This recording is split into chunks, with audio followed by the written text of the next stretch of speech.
Bonjour à tous, nous voilà dans une nouvelle vidéo pour les probabilités. Alors, on va parler aujourd'hui de réunion et d'intersection d'événements.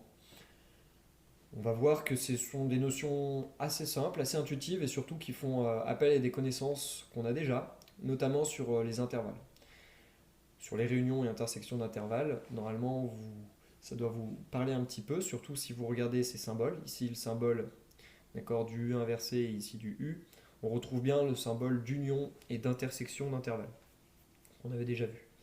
Donc regardons un petit peu ce que ça veut dire d'avoir des réunions et d'intersections d'événements, parce qu'ici nous sommes dans un chapitre sur les probabilités.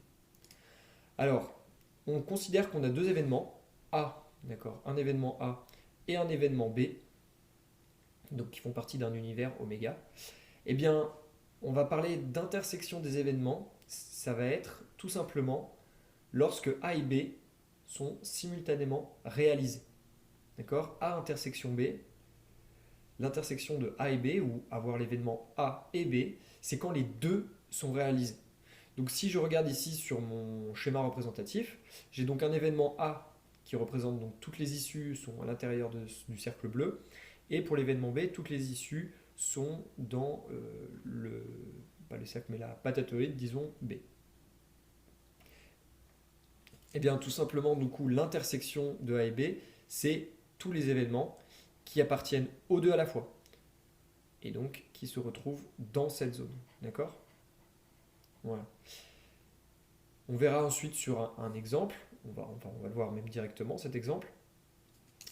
Ici, on nous donne donc une expérience.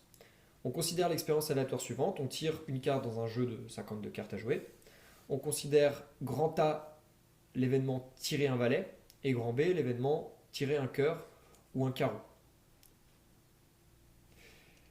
L'événement du coup A et B, donc l'intersection des événements A et B, ça va être les issues qui appartiennent à la fois à A, c'est-à-dire en gros on tire un valet, et à la fois les issues qui appartiennent à B, du coup tirer un cœur ou un carreau.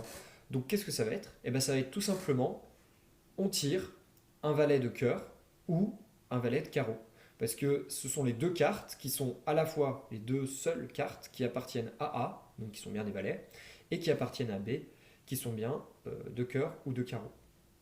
Donc voilà, on tire un valet de cœur ou un valet de carreau. Voilà pour l'intersection et un exemple d'intersection. On va maintenant parler de la réunion de deux événements ou union tout simplement de deux événements. Donc l'événement A union B, A ou B aussi, est réalisé lorsqu'au moins l'un des deux événements est réalisé. Donc c'est similaire avec les intervalles, c'est-à-dire que faire la réunion des deux, c'est tout simplement prendre toutes les issues qu'on retrouve dans l'un, dans l'autre ou dans les deux à la fois. Donc ici, on va représenter sur ce schéma ce que représente l'union. Voilà, donc l'union représente l'intégralité en fait de nos deux ellipses.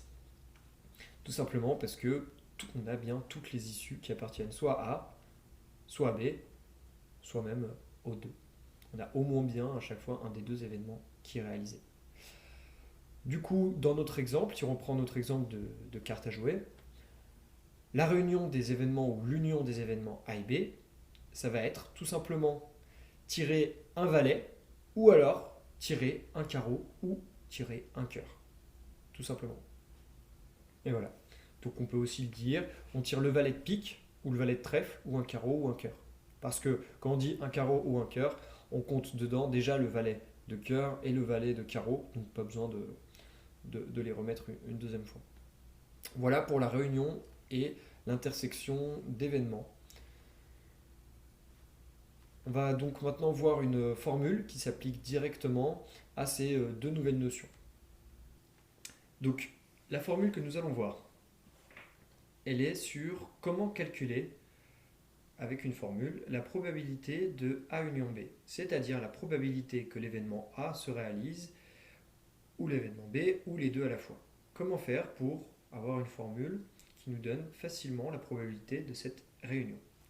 On va voir pour trouver cette formule qu'on peut la comprendre avec un schéma.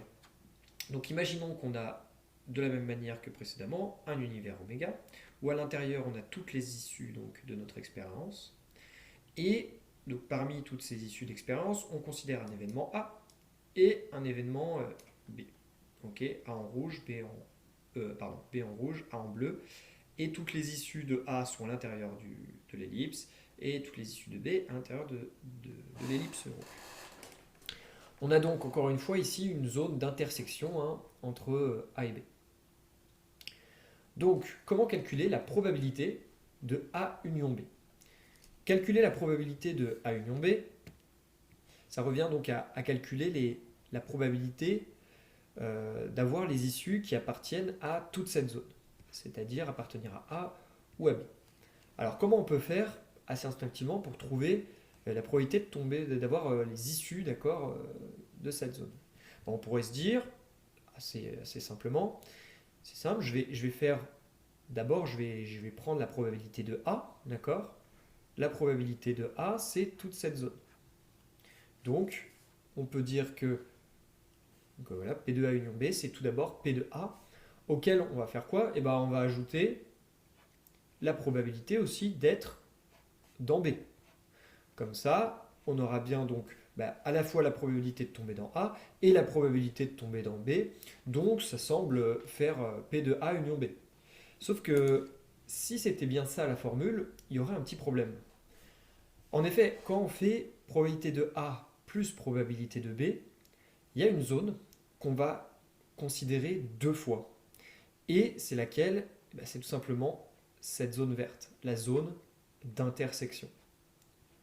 Cette zone d'intersection, on l'a comptée une première fois dans P de A et aussi dans P de B. D'accord? Dès qu'on a fait probabilité de A, on a déjà compté la probabilité de tomber sur ces issues-là. Et quand on a fait probabilité de B, on a recompté encore une fois les mêmes issues. Donc, la probabilité de A union B, ça ne peut pas être juste probabilité de A plus probabilité de B parce qu'on compte trop d'éléments. Il y a deux fois trop d'intersection, d'accord, de A intersection B. C'est pourquoi la formule, on va lui rajouter un petit quelque chose.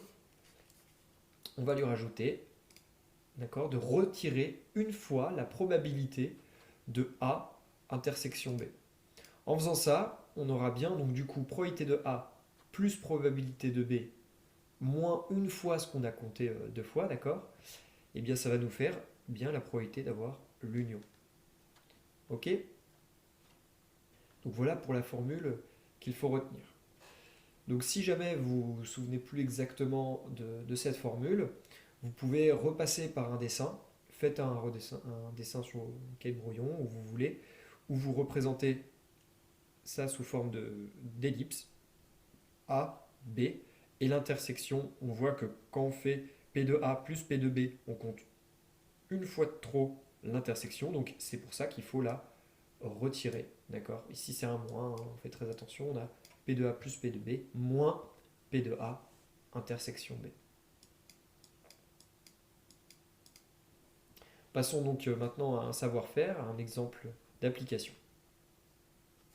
Alors, le savoir-faire. J'ai pris volontairement un exemple très simple pour montrer justement que la formule marche bien. Savoir-faire. Calcule la probabilité d'une réunion de deux événements. Donc on considère l'événement, l'expérience aléatoire suivante, on lance un dé à 6 faces, donc il y a 6 issues possibles, 1, 2, 3, 4, 5, 6. On va considérer l'événement, grand A, on obtient un nombre impair. Ok, et grand B, on obtient un multiple de 3. Alors la question, c'est calculer la probabilité de l'événement A union B. À quoi correspond déjà, on peut se poser la question, à quoi correspond cet événement A union B? Ça va tout simplement être l'événement, obtenir un nombre impair ou obtenir un multiple de 3. On pourrait répondre à cette question très rapidement parce qu'on sait que obtenir un nombre impair, quelles sont les issues possibles? Eh bien, on a 1, 3 et 5, d'accord? Et obtenir un multiple de 3, c'est quoi les multiples de 3 de 1 jusqu'à 6? Il y a 3 et on a 6. Donc logiquement, si on veut calculer la probabilité de l'événement A union B, c'est-à-dire obtenir un nombre impair ou un nombre multiple de 3, ça va être tout simplement obtenir 1, 3, 5 ou 6. 3 ici on l'a déjà en haut, donc on ne va pas le recompter. Donc 1, 3, 5 ou 6. Donc normalement, on a 4 chances sur 6. Il y a 4 issues sur 6. On va voir pourquoi on retombe bien sur ce résultat en utilisant la formule énoncée précédemment. Donc, qu'est-ce qu'on a besoin, de quoi on a besoin pour calculer la probabilité d'une union? On a besoin de la probabilité des deux événements et la probabilité de l'intersection. Donc, on va les calculer.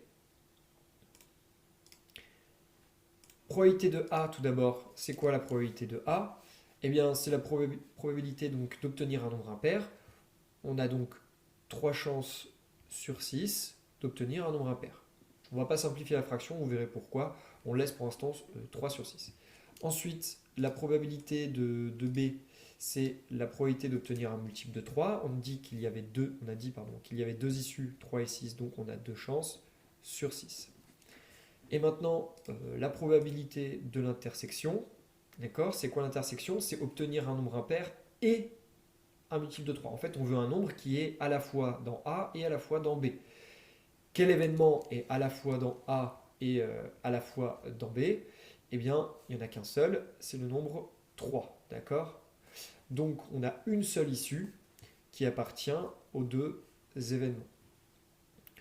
Donc, on peut simplifier l'événement A inter B en disant que c'est tout simplement juste le nombre 3, et donc que la probabilité de A intersection B, ça fait une chance sur 6. D'accord? Il n'y a qu'une seule chance sur 6.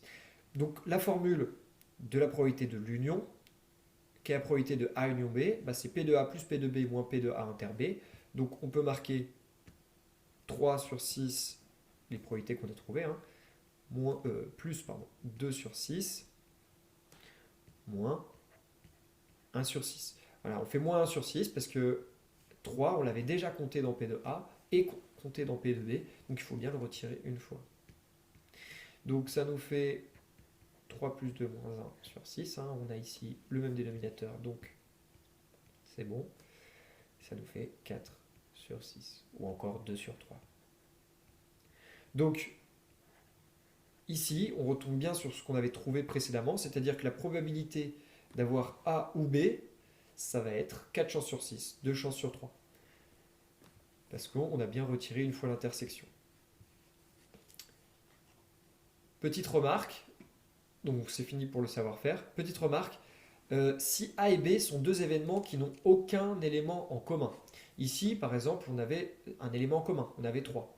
Mais imaginons qu'on prenne deux événements qui n'ont rien en commun, alors la probabilité, donc l'intersection des événements va être l'ensemble vide, d'accord? S'ils n'ont aucun élément en commun, il n'y a absolument rien à mettre ici, il n'y a pas d'élément.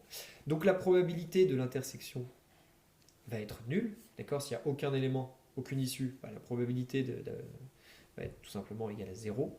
Et donc notre formule, on n'aura pas de moins P de A inter B, donc on pourra juste l'écrire P de A union B égale P de A plus P de B. Si je le fais avec un schéma représentatif, c'est comme si ici je considérais l'univers oméga, et là mon événement A, et ici mon événement B, d'accord? C'est-à-dire deux événements complètement disjoints qui n'ont absolument aucune issue en commun. Eh bien, on n'a pas besoin de retirer l'intersection, parce que l'intersection n'existe pas. Voilà pour la remarque. Et voilà pour cette vidéo.